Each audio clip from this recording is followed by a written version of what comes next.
What is going on, everybody? You are watching Good News on GoodVue. Today is July 19th, and I'm here with July 19th, 2025. And I'm here with the man, Lee Kanter. Man, it's always good to be with you. How you doing, man? Duke, congratulations on the great event last night with Carrie Murphy at Refresh Church. Yeah. She is funny, man. She's a Christian comedian, and wow, it was so entertaining. And you did such a professional job. And just, to tease our viewers, it's going to be a pay-per-view on GoodVue coming up, Yeah. and really worth seeing. She was funny. Hope It to was have really more a good of her. time. Everybody did so well. Joshua Williams did well. Michelle Hernandez, who plays Galleta, she did phenomenal. So it was just a great time. Positive, man. People felt positive and charged. Yeah. It was really a great night, man. And the GoodVue team has always been amazing. So this is just exciting. We got more to come for you guys. And so as you know, this is good news, and we discuss world views or world issues from a biblical perspective. Right. And Lee, you recently were just in Israel, which Right. oh man, yeah, that was phenomenal. However, God's put something on your heart that you want to share with everybody, and I Right. really want to jump into because generational curses is something that on the western side of the Western church means one thing, but there's a divine concept of generational curses, a geographical concept. So let's get into it, man. What do you got for us? So yeah, Duke, when we were in Israel, one of the things that we did was to go up to the border of Syria and Israel, which is in the Golan Heights, and we went to the Druze village of Majdal Shams, which in this war when Hezbollah, so when Hamas attacked Israel 600 and about 60 days ago, something like that. Um, October 7th of 2023 now.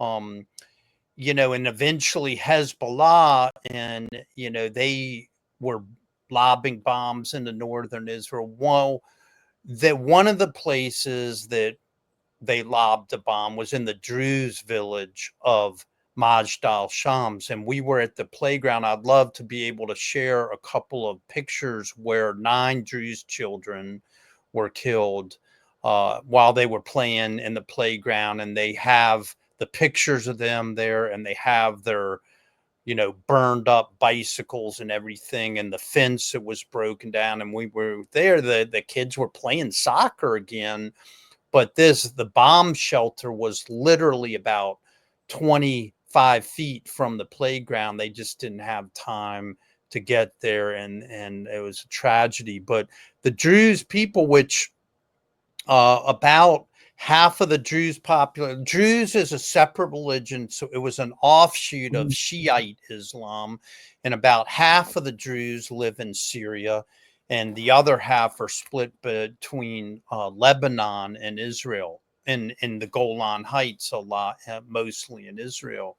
But what the news of the week is, as a consequence of this war that Hamas started, that spilled over then with Hezbollah in Lebanon, and then eventually, to Iran, but also into Syria. So in this war, when basically Hezbollah became weak and Iran became weak, the Assad regime was thrown out of uh, Syria, which they basically tortured and killed like over 500,000 of their own people. But who came into Syria was a group of Sunni Muslims, and they came from northern Syria, and they sort of now are ruling in Damascus. And so there are these generational curses, these generational hatreds. So what happened this week is the Druze population in southern Israel was attacked by some Bedouin Shiite Muslims, and there were over 940 people were killed. Oh, The Israeli Druze, so the Druze in Israel stormed the border fence where we were at, in the border of Israel, and they tried to get in and help their brothers and sisters in Syria, in southern Syria, and the Syrian government, Sunni forces came in with the Bedouins, and there was this massacre and executions, women, children, just terrible things. And eventually, Israel bombed Damascus and the military headquarters, and was and some Syrian military, government military tanks and stuff. So, here we are back in the Middle East. So, but this is generational curses, right? Because whether it's Muslim Sunnis versus Shiites, which is, or Muslims versus Jews, Sunnis versus um, Sunnis, or Saudi Arabians or Arab versus Iranians, which are Persians. I don't know, but these generational curses, they go back so long, and they're taught to the children, and they're propagated through the children, and it becomes, it just becomes part of who they are, and they don't even know why. It becomes irrational, and like the irrational hatred of the Jewish people and anti-Semitism that's so prominent in the world. And I just want to say that this is not God's heart, right? Because Yeshua came to deliver us from evil. Yeah. And to free us from generational curses. And how did he come to do that? He came because he was the fulfillment of God's covenantal promises to Abraham, that through Abraham, all nations would be blessed. Eventually, through the blood of Yeshua, we would all, by grace, through faith, be saved. And this is what he's opened up for us. But I really want to get to the underlying principle here, which is a principle of the problem of scarcity versus abundance. It's a problem of our mentality. And that really comes back to, life versus death, and good versus evil, abundance versus scarcity. In fact, in Deuteronomy 28:45-48, where God is going through the blessings of obedience and the curses of disobedience, listen to what he says about the curses of disobedience. All these curses shall come upon you and pursue you and overtake you till you are destroyed, because you did not obey the voice of the Lord your God to keep his commandments and his statutes that he command you. They shall be a sign and a wonder against you and your offspring forever, because you did not serve the Lord your God with joyfulness and gladness of heart, because of the abundance of all things. Therefore, you shall serve your enemies, whom the Lord will send against you, in hunger and thirst and nakedness and lacking everything. And he will put a yoke of iron on your neck until he has destroyed you, which is quite different than the yoke that Jesus says, right? He says, my yoke is light, right? My burden is light. But so what does this really get down to? It gets down to the posture of our heart and our mindset, because a mindset of joyfulness and gladness of heart is a heart of gratitude for the abundance of all things. And I don't care whether you're male, female, black, white, Jewish, Muslim, Hindu, whatever, all human beings have a mind problem. And that mind problem results in disobedience. And the mind problem is scarcity. If only I had X, then I'd be happy. Yeah. Right? Then all my problems would go away. But that mind problem of X, what does it lead to? It leads to covetousness. Thou shalt not covet. It leads to lying, bearing false witness. It leads to stealing. It leads to hatred, to anger, to murder, and to adultery. It leads to all the sins: envy, greed, anger, lust, gluttony, and sloth. But underneath and behind every one of those sins and this mindset of scarcity is pride. And Mm. why is it pride? Because pride stands in total contrast to humility and a posture of our heart of gratitude. And this goes all the way back to Eden and to paradise. Where in Eden, paradise, we have everything. We're walking with God. And how does the enemy tempt us? With the one thing that God said, don't eat of that tree. Yeah, yeah. The one scarcity. And One. so I think this is a model of how we end up having a scarcity mind focus. So in this paradise of abundance and fullness of life and total blessing, there was one tree. God said, don't eat of the tree of the knowledge of good and evil.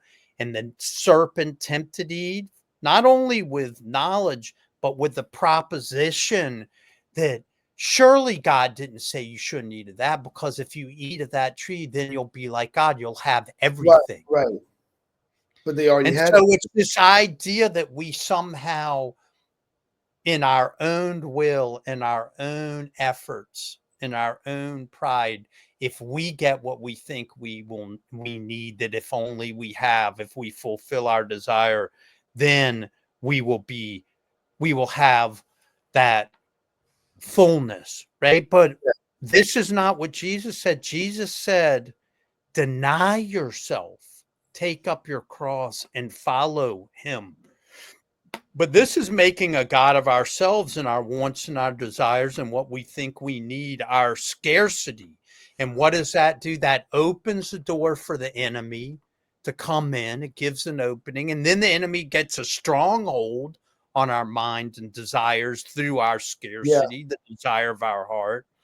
And then this leads to all sorts of addictions and loss of self-control, and the no fruits of the spirit, no self-control, no faithfulness, no meekness, no humility, no patience, no kindness, no goodness, no patience, no joy, no peace, because our scarcity is controlling us.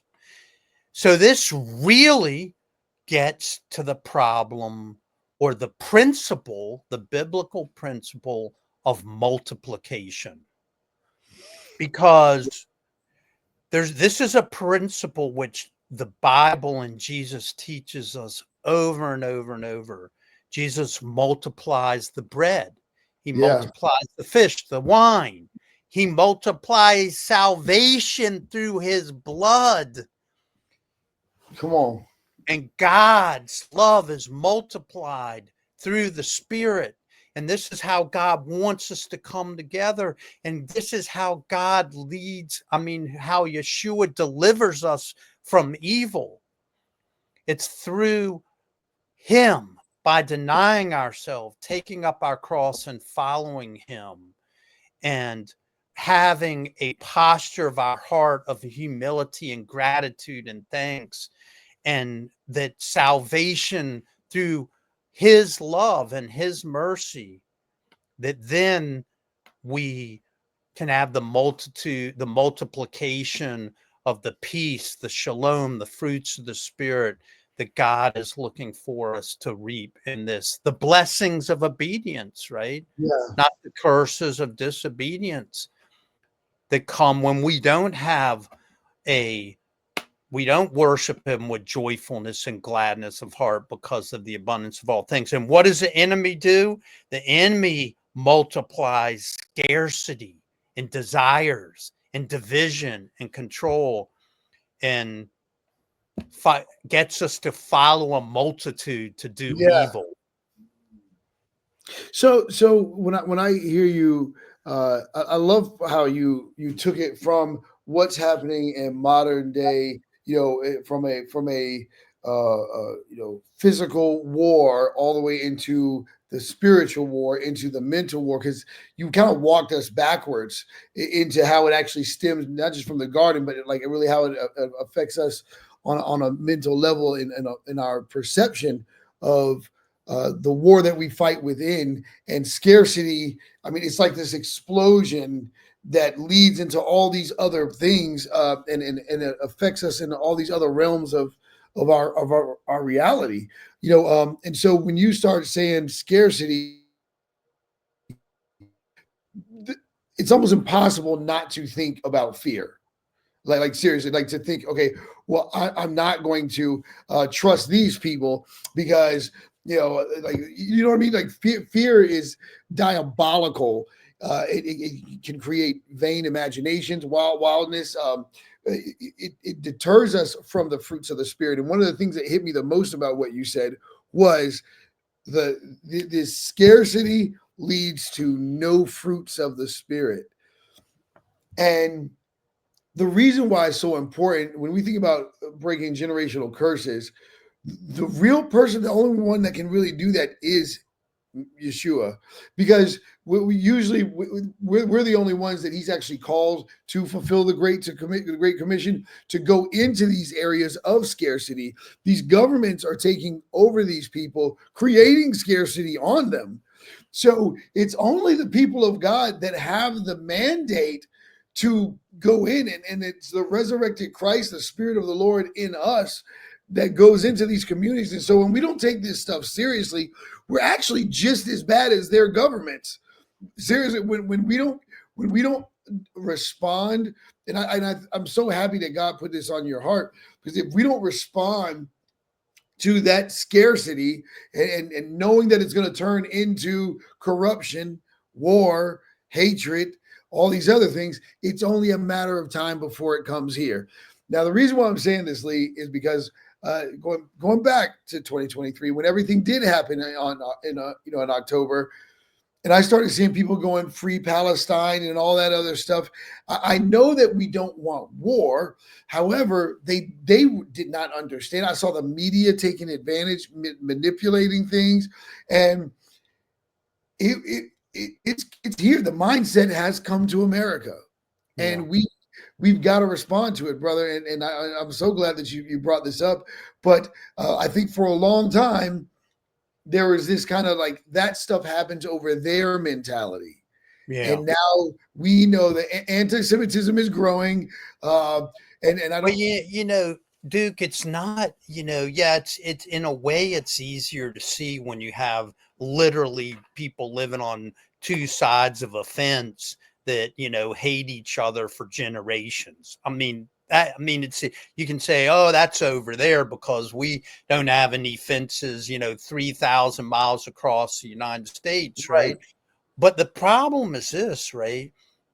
These generational curses of scarcity that lead to disobedience, they come into our personality, into our emotions and our mind before we can think. When we're babies, they come into us as through our families and through, the Lord says, and that he forgives us our transgression, our iniquity and sin, but he holds us to account unto the children and the children's children, unto the third and fourth generation. So these sort of generational curses, and it can be alcoholism, it can be, sexual immorality, it can be, replacement theology, it can be all sorts of, it can be racism, it can be all sorts of generational curses, and we can think that we're free of them. But they can, and especially these personal things, these personal sins that are openings for the enemy, where he can get a stronghold and lead us into patterns of addiction, looking to fulfill what we think is a scarcity need, that if only we fulfill this emotional need, or this need for money, or this need for pride or status, or, some sense of self-worth that has been passed down to us, that we're still being controlled. Yeah. It doesn't matter that if it's Muslim, Shiite, Sunni, these are things. And this is why, like you said, it's only Yeshua that can deliver us from evil. Yeah. Yeah. It's the only thing I've seen because, this is going to sound silly when I say it, but I used to think that I could minister to Paul. I'm like, God, I wish you had sent me to Paul. I would have led him to you. And the Father made it clear, no, you would have been at the end of his spear. And the reason why is because there are certain people that only God can reach. And I think we forget that God's an evangelist himself, that he knows how to reach people. However, what does he do when he reaches people? He reaches people and he sends people. He reaches them and he sends them. So we know that he reaches, we know that he saves, and we know that he sends. And for a long time, when I saw what was happening to American families, when I saw what was happening, I was seeing it as we're better off. The people overseas, if they would just learn how to, serve God, if they would just put God first the way we do over here. And then God started showing me, it's like, no, how can they hear without a preacher? How can they hear without people sharing the gospel? And then I'm realizing we have 3,000 churches in the Hampton Roads area by itself. How many of them are actually fulfilling the Great Commission? And I'm not dogging the church out, but I'm saying, what have we done in the Western culture? And I think that's that lasso controlling us, of replacement theology, that as long as we were good over here, not sharing the gospel around the world, not sharing. And this is why I'm so grateful that GoodVue has 35% of our viewership overseas. But even more, we understand now that this reconciliation thing this is a key element in fulfilling the Great Commission, getting Yeshua to these places of scarcity. Because when I think about the profound changes that have been made since the resurrection, to like right before America's birth, right? Massive dynamics were changing. I mean, amongst family culture, not just because of the dark ages and that, but the message that the apostles brought out to different cultures were making an impact in sustaining family dynamics forever. And so we've got to get back to that place. We've got to get back to that place where we are serious about fulfilling the Great Commission. Yeah, well, And I think the one thing I'd probably disagree with you about is the United States, because with God, all things are possible, but I don't think the United States at this moment in time is putting God first. not anymore. I think capitalism, in fact, or this free market economy, whatever you want to call it, it breeds, it is a opening for and a stronghold for scarcity mentality. And, and it's like every man out for himself. And it's like this materialistic point of view. If I had a bigger car, bigger house, the right TV, just go down the line, of stuff, and it's not denying ourselves, taking up our cross and following him. It's making an idol of ourselves. It's more narcissistic. When I was I think that we, because of our 3,000 mile borderless country, we thought we weren't open to the maybe internal divisions and separation. But the enemy can use any seed of scarcity to control us. And we have to plug those holes, because the enemy will come rushing in and use a seed of scarcity as a stronghold against us, and control us with it.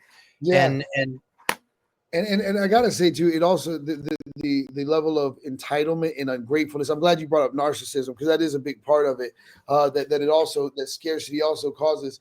And when I had that mindset that America was so blessed by God, and I was basing it off the stuff. I remember this. I remember being that kid going like, "Wow, we are the greatest nation in the world," but it was based off the stuff. And like so even in that narcissistic kind of replacement theology kind of mindset, it's almost like, well, we're the most blessed nation in the world because God has given us this stuff. And it was only when I got older was I really realizing that no, that's idolatry. That Yeah. wasn't that's idolatry. This is what God is against. And so if we're going to break those generational curses worldwide, we got to get Yeshua back to the world. We got to get Yeshua and take the words seriously of fulfilling the Great Commission. But we are out of time. And so, we're just getting back to what you said about the stuff controlling us. We have to, in the United States, and maybe part of that is people need to go out of the country and see how blessed we are. We are so blessed. We do have an abundance, and we have to have an attitude of gratitude in this country for what the Lord has given us. And we have to be a light in the world, but we're told as believers to be in the world, but not of the world. And we have to know that all good gifts come from God and from Yeshua. And that's where our blessing is. And that is the blessing we want to share through the good news on yeah. GoodVue. All right, you guys be good out there. God bless you.